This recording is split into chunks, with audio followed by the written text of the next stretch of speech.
冰木格400，这个是用压瓦斯啊，压瓦斯啊，这个是调它的大小，大概在3左右，在过去可能就会大火啊，这个要用来压瓦斯。那这个是点火啊，点火，这是风扇，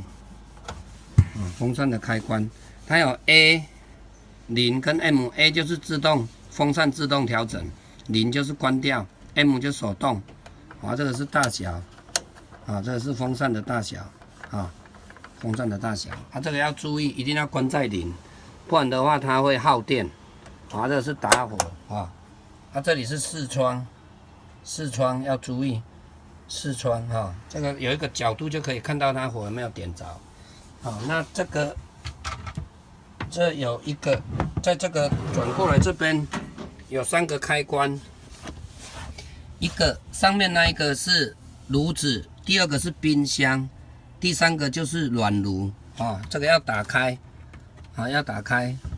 这边有图示要注意瓦斯这边要注意好嘞，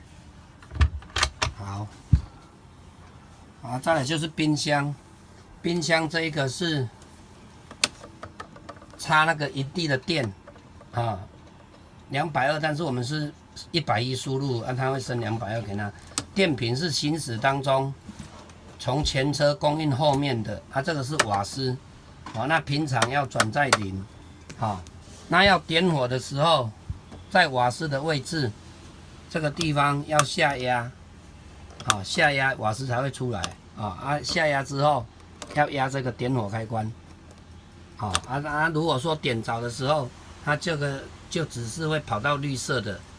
这个是最强能，这个是中能，好，这个是暖炉跟冰箱的使用方式。Inverter 400。